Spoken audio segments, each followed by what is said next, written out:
All right, so I'm here to share for a few minutes, not to teach you, just to share an insight on how God has worked in my life silently through his word, reading and what's been preached here, and what we studied in a small group over 2024. When I say silent, I had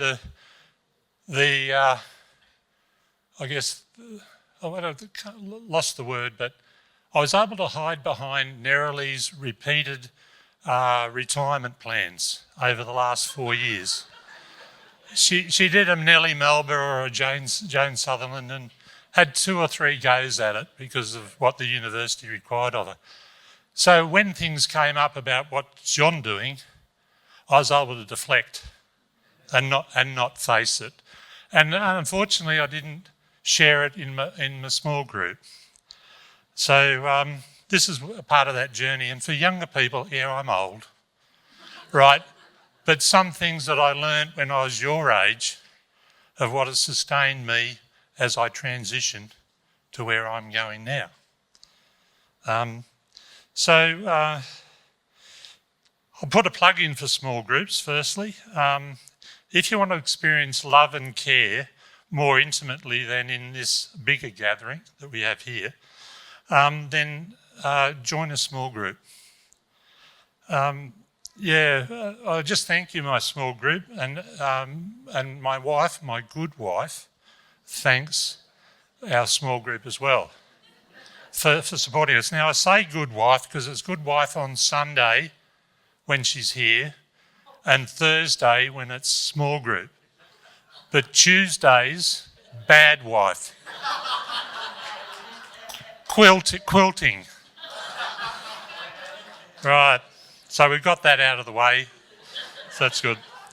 There's nothing spectacular about what I'm about to share, except as I've grown older, I can look back on the spiritual truths or threads that were formed in the earliest years of my faith and how they are enabling and supporting the truths as I enter into another transitional period of my life. So a quick dot point for those people who don't know me, and I've only been here 20 years, so I can understand that. I became a Christian at 21 at the Katoomba Convention. Okay, I didn't believe initially when I first went to church, but I was listening to a fellow called the Reverend Ron Bottomley at Stanmore. It's the closest church to the university at that time.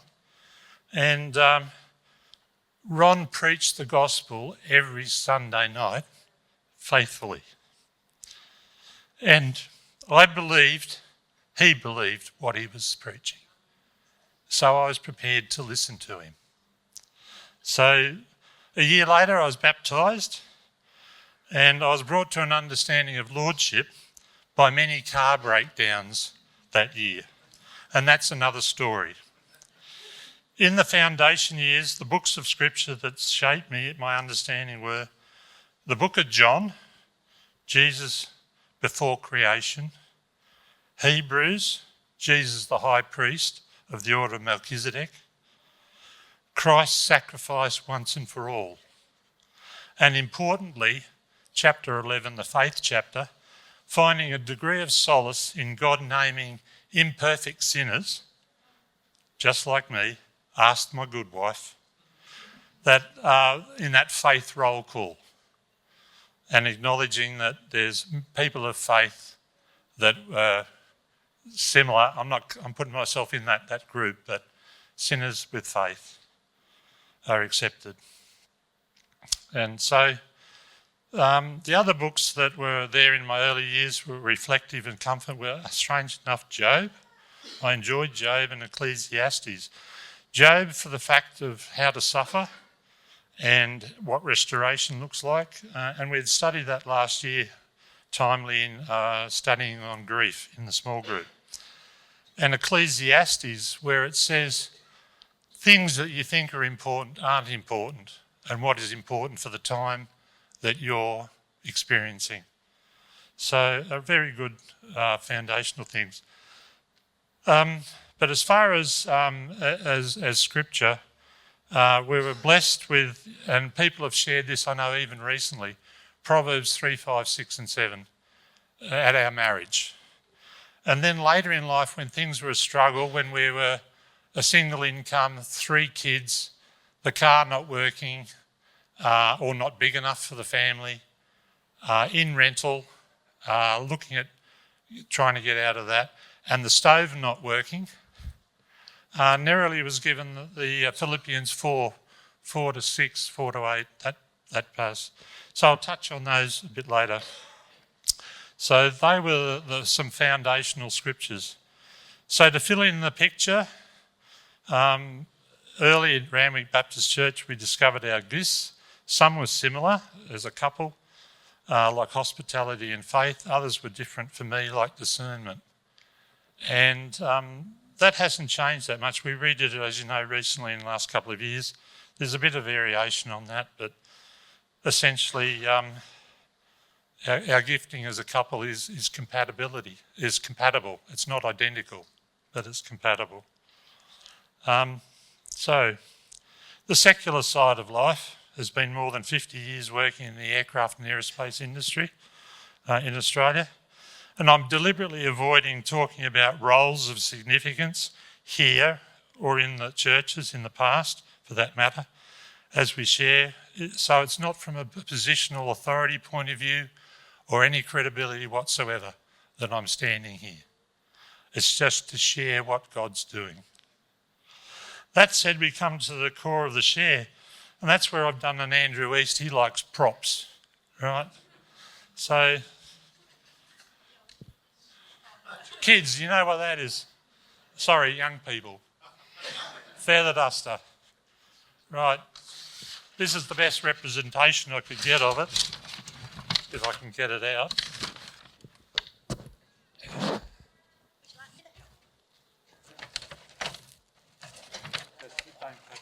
We got a pet in the shop nearby.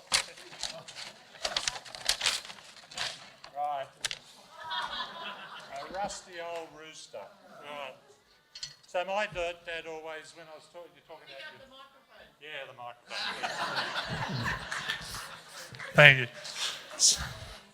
So my dad had this conversation with me.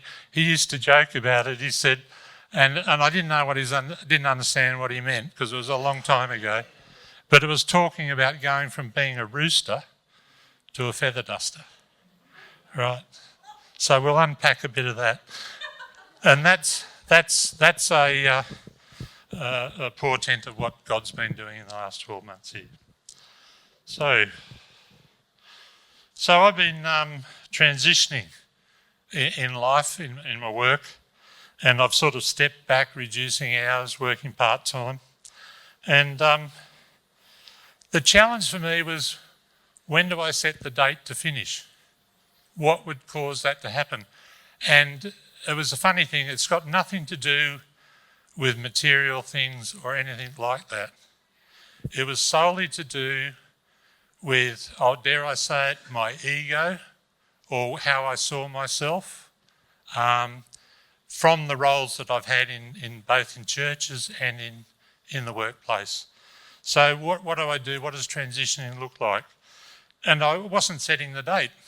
As I said, every time retirement came up, we've deflected onto what Nerily was doing. So I don't know why it was so hard, but it was. So what happened?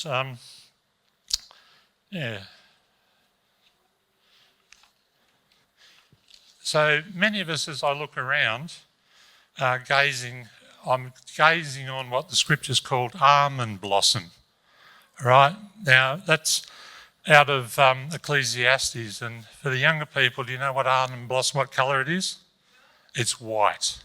So it's talking about white hair. So as I gaze out over there, a lot of people have done this transition before me and have been through it. I have almond blossom for a very short period of time, and then the wind comes along and blows it away. Other people, like down the back there, manage to hang on to their blossom. So I appreciate that you've been through some of these things that I've gone through, and Ecclesiastes talks about ageing. In Ecclesiastes 12, it talks about men being afraid of heights. well, my knees are going, right? And getting up a ladder is not that good anymore. And it's also talking about men being afraid of walking down the streets. At one stage, in my youth, fearless, walk anywhere at night, didn't matter. And then the coming of the almond blossom that we've talked about, and I'm no longer as agile as a grasshopper, as it says in Ecclesiastes. So that period of transitioning is here. And I think you get the picture, but they are physical things, and they're annoying and troublesome. For other people are a great problem. But for me, as I said, it was the loss of significance or possibly ego being challenged by setting a retirement date. So referring to my props here, those who are more visual and tactile rather than cerebral, a rusting, decaying rooster. That could be one image of me. And it's pretty good when you think about it. It says it all. And the feather duster is a challenge. Challenge to a feather duster is a bit of a challenge, but it has a purpose, the feather duster. And I'll just put a segue in. Mum passed away this week. That's her feather duster. And at 101 plus, she was still making use of it. So there is purpose, but I'm going off track a bit there. So the other thing that came is my personality type, which is probably about 1 in 6 or 1 in 16 of people that are here. I don't see that I have passion in my understanding of the word of passion. And the challenge for me over the last 12 months was our encouragement to go into missionary that you're passionate about. So I just want to reiterate for those 1 in 16 people here that may be like me, I tend to look at it that ministry shouldn't be a burden, and all the ministries that I've been in haven't been a burden, but they have taken effort and commitment. So that's the way I look at it. And could I do those things? Yes. Is there any reason not to? No. But would you say I had passion about it? No, not in my words. So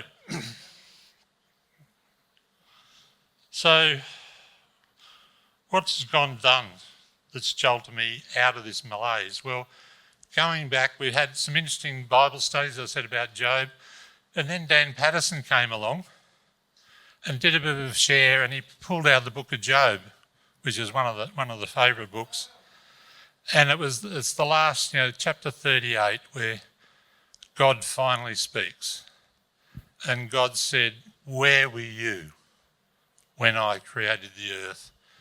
Do you talk to the morning? Where were you? Where were you?" And that was sort of a clip over the ears for John to say, get a reality check of where you are and what your thinking's like, John. I'm God. And go back to those promises that were made in Proverbs 3, 5, 6 and 7, those areas. In all ways acknowledge me. I haven't been acknowledging me. I could easily have dipped out of this with what's happened with Mum, but the important thing is to acknowledge God's goodness. So what he's done is through even the book of Job, and I react to it and I quirkily appreciate a clip over the ear from God to say, look, I'm immense and immortal. I've given you promises and I will fulfill them. What are you doing? So in the past, I've spoken at business meetings mainly.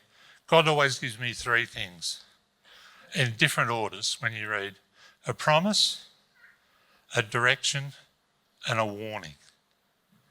So the warning for me was to doubt God in the fact that he is directing my paths from way back when I became a Christian, because I was not acknowledging and not taking the action step of making the date to retire. the promises are always there that he will be with us. And he talks about it, and as I said, I've got scriptures up the gazoo here, but I won't read them.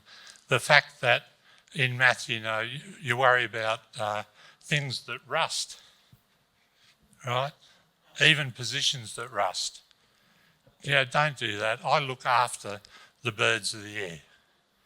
So that was and soon after Dan Patterson's exposition on Job and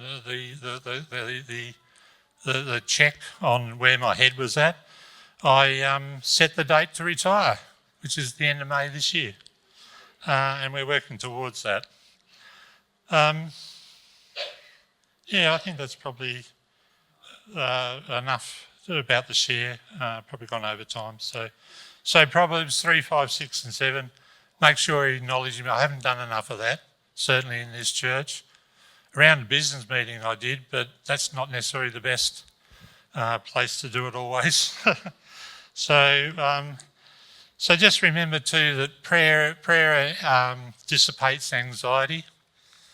And if you're a bit of a nerd like me, think about the fact that love existed before creation. And how could love exist before creation unless there was this really difficult Godhead of three people that could interact and love each other? If it was a single God, there would be no love before creation.